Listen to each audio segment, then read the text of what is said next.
La propuesta de cambio de ADN tiene una cuestión central. La idea de educación como derecho cambia el modo en que yo concibo no solo el ejercicio de la educación, sino también todo lo que se ordena en todo a ella para hacerla posible. Políticas que tienen que ver con infraestructura, políticas que tienen que ver con propuesta curricular, políticas que tienen que ver con la articulación interinstitucional, políticas que refieren al rol de los actores, docentes, estudiantes y comunidad, y en ese sentido es que uno puede hablar de procesos que apuntan a cambios fuertes en la estructura de la educación uruguaya. Necesitan de un trabajo de multinivel, en el sentido que necesitan tanto cambios macros en la estructura como cambios micro en las instituciones y en los actores que lo llevan adelante, y también multiactorales, dentro del aula, fuera del aula, en los equipos de gestión, en los equipos docentes. El ministerio tiene un rol de articulación, que él es el que le asigna la ley, y que en casos concretos, como por ejemplo el caso de primera infancia, en la articulación de los actores que tienen que ver con INAU, que tienen que ver con el Sistema Integrado de Cuidados, que tienen que ver con el MEC, que tienen que ver con la ANEP, que tienen que ver con representantes de los centros privados habilitados. Esta lógica de actores que participan es fuerte porque hay una necesidad central que tiene que ver con construir determinados consensos. El Ministerio de Educación y Cultura ha tenido, y sobre todo del 2005 en adelante, un rol importante en ser un espacio de análisis, de propuesta, en conjunto con la Administración Nacional de Educación Pública, en conjunto con la Universidad de la República cuando refiere al sistema de educación terciaria pública, pero es un espacio de articulación y que siempre toma en cuenta estos otros actores que integran el SNEP. En el marco del Sistema Nacional de Educación Pública funciona, por un lado, el espacio de coordinación, la Comisión de Coordinación del Sistema Nacional de Educación Pública, que está integrado por la Administración Nacional de Educación Pública, la Universidad de la República, la UTEC y el MEC. También funciona el espacio que es la coordinación de la educación terciaria pública. Se reúnen y trabajan los actores que tienen que ver con la UTEC, la UDELAR y dentro de la ANEP el Consejo de Educación Técnico Profesional con toda su oferta terciaria y el Consejo de Formación en Educación. Hay un proceso que viene desarrollándose desde el periodo de gobierno anterior que tiene que ver con una propuesta de fortalecimiento de la educación terciaria pública y que se concretan en, por ejemplo, los polos de educación terciaria como el de Rivera, que lo que buscan es un trabajo articulado de la oferta de recursos humanos, recursos materiales que fortalezcan la educación terciaria pública en todo el país. Luego el Sistema Nacional de Educación Pública tiene espacios específicos de trabajo que refieren a líneas transversales. Por ejemplo, la Comisión Nacional de Educación y Derechos Humanos, la comisión que refiere a el fomento de la educación física, la recreación y el deporte, las comisiones departamentales de educación, que son espacios de trabajo territorial que están integradas por la Universidad de la República, la UTEC, las intendencias municipales, el Ministerio de Educación y Cultura y representantes de la ANEP, y que representan en el territorio espacios de coordinación de las políticas públicas. Se suman a esos también representantes de primera infancia, de educación no formal. O sea que el Sistema Nacional de Educación Pública tiene una articulación compleja que se despliega en todo el territorio, donde ahí la Dirección de Educación básicamente lo que tiene es un espacio, digamos, a través de la Secretaría del SNEP, convocatoria, organización, coordinación, tratan de hacer efectivo estos espacios de articulación interinstitucional. Los CECAP son los Centros Educativos de Capacitación y Producción y hay 19 en el país. En el año 81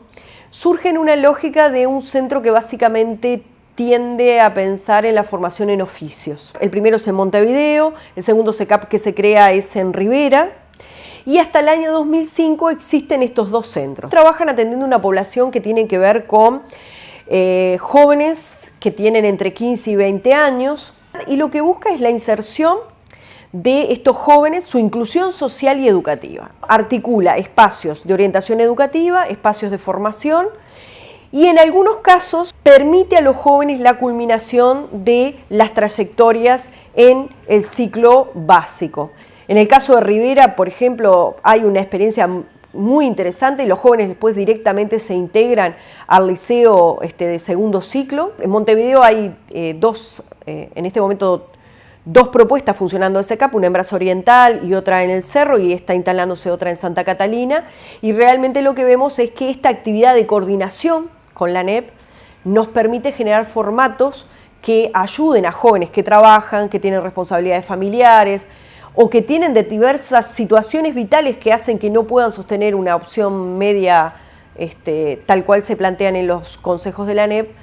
integrarse a un espacio educativo y después navegar hacia la combinación del ciclo. Trabajar en educación supone armar redes, armar trama con otros actores. Y especialmente le hemos puesto mucho énfasis a que el primer lugar de consolidar la trama es dentro del ministerio. Nosotros tenemos una experiencia de trabajo que este año ha venido consolidándose con la Dirección Nacional de Cultura y con los centros MEC. Primero porque los centros MEC son los centros que están presentes en todo el territorio nacional, o sea, son el MEC en territorio, digamos.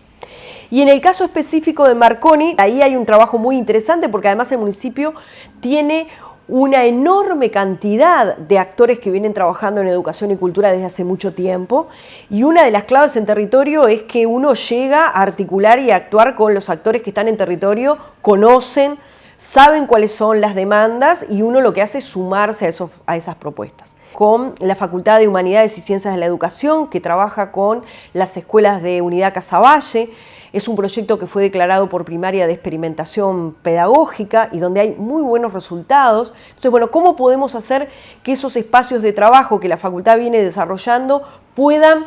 comunicarse a otros actores que están en el territorio? Y a través del acuerdo con los centros MEC, ¿cómo podemos potenciar la circulación de bienes culturales que se están desarrollando? ¿Cómo podemos generar el hecho de que espacios que están allí se pueblen de ofertas, de talleres, de trabajo? En ese sentido, el trabajo que se realiza junto con la alcaldía es bien interesante porque supone una cantidad de actores que vienen de distintos lugares, desde salud, desde seguridad, desde la propia gobierno municipal. Vamos, escuchamos, mucho trabajo con las personas que están allí en el territorio, qué demandas tienen, aprender que a veces uno desde las políticas de centro puede pensar que la prioridad es una, pero uno siempre tiene que negociar entre la prioridad de las políticas públicas y el que vive ahí y tiene demandas muy concretas. Muchas veces hay vallas que a veces son físicas, que a veces tienen que ver con la mirada del otro y que a veces tienen que ver con espacios que están vedados de circulación y que, bueno, es necesario entre todos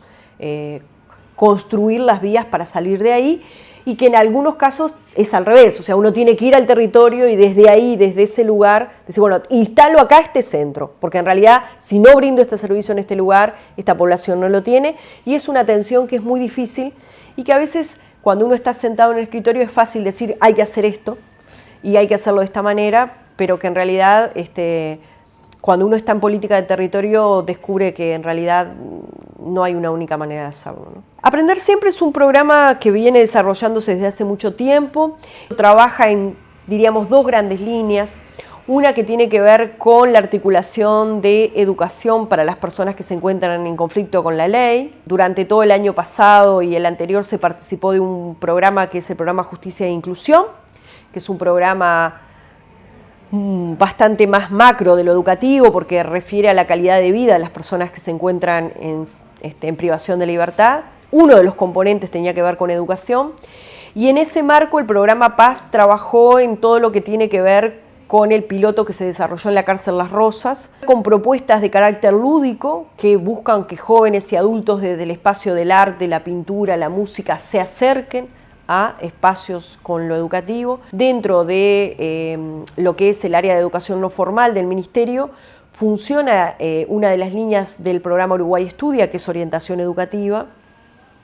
y allí tenemos un grupo de actores que, bueno, vienen trabajando fuertemente en esta idea de trabajar con los jóvenes, bueno, qué proyecto de trayectoria educativa quiero, Eso se despliega en 2 escenarios, uno que tiene que ver con escenarios de privación de libertad o medidas sustitutivas y otro que tiene que ver en la coordinación con la Dirección Sectorial de Integración Educativa de CODICEN y la propuesta de trabajo de territorios socioeducativos. Recomendaciones que Uruguay recibe en torno a políticas respecto a personas con discapacidad señalan que ahí tenemos un ámbito en el que hay que trabajar. Como 3 grandes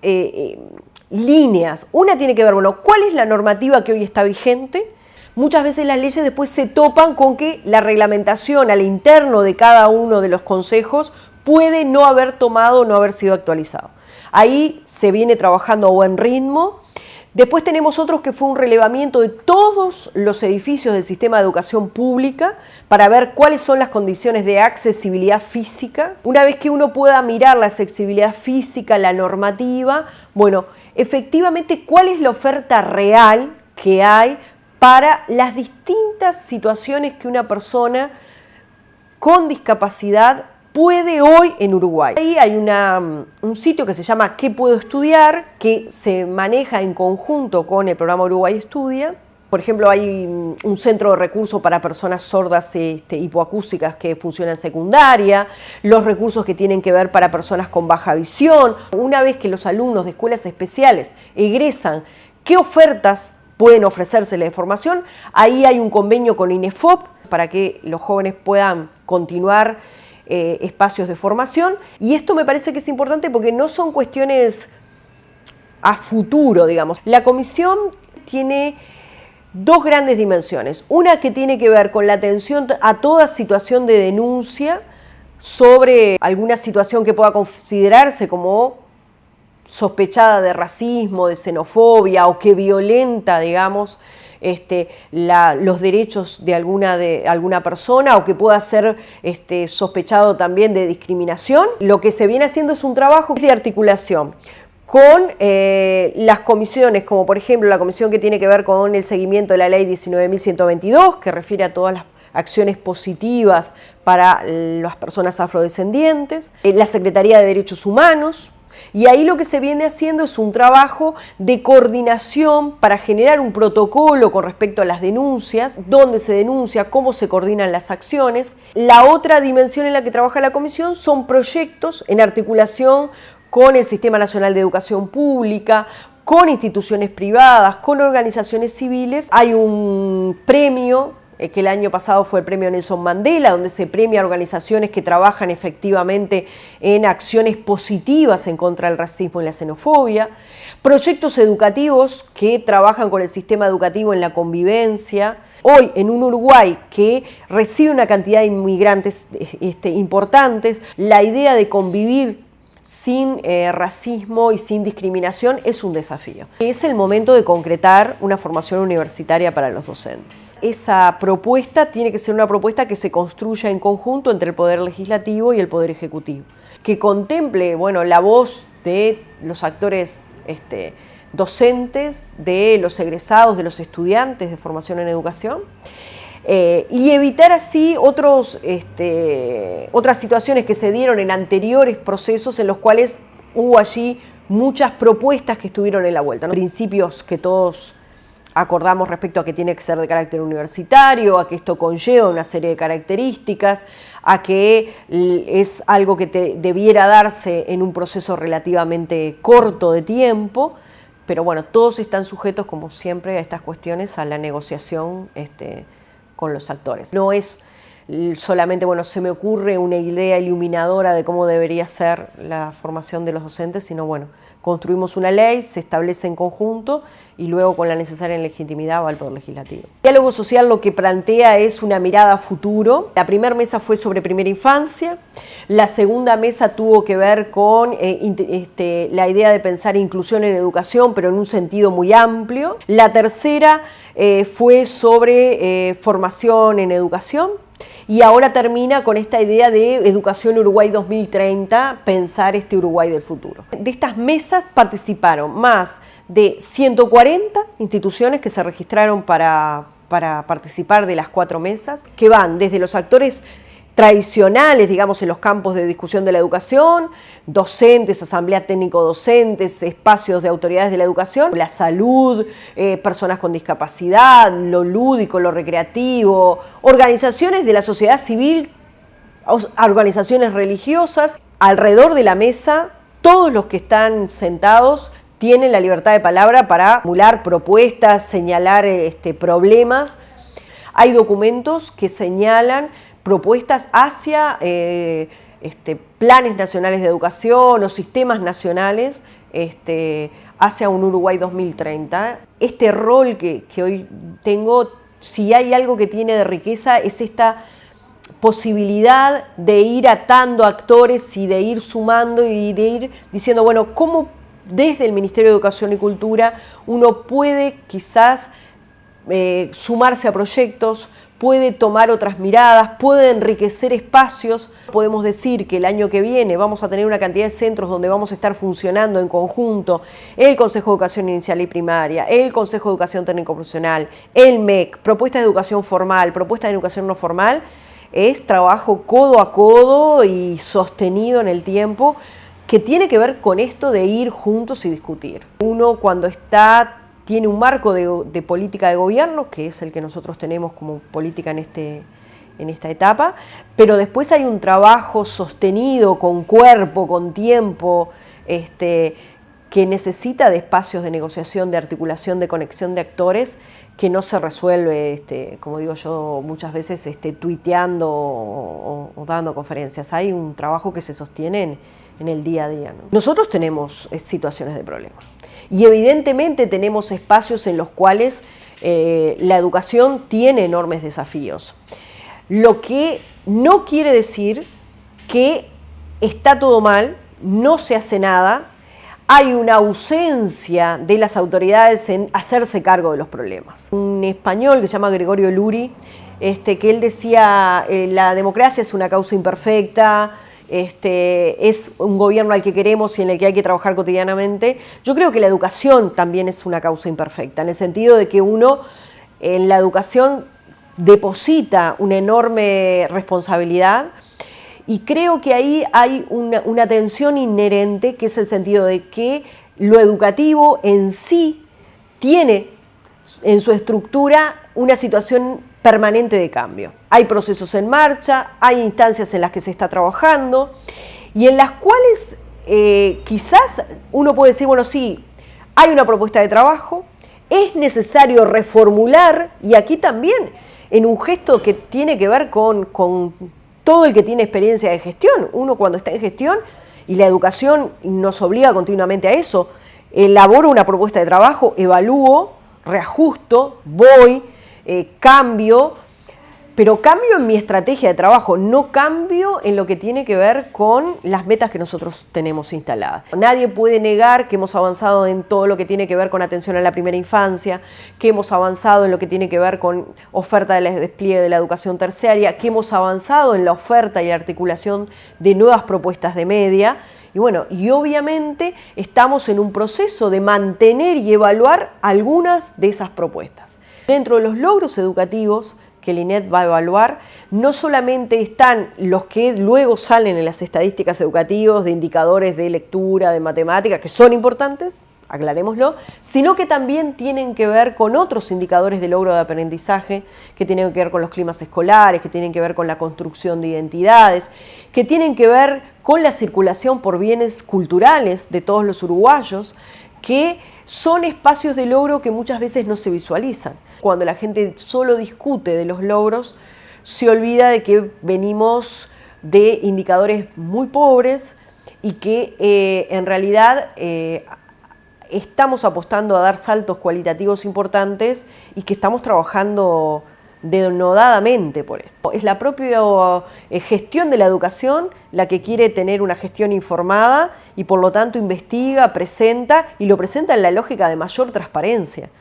Y a partir de ahí trabaja y toma decisiones. No tienen por qué ser decisiones que de un día para el otro muestren su eficacia. Quizás en algunos casos, en muchos,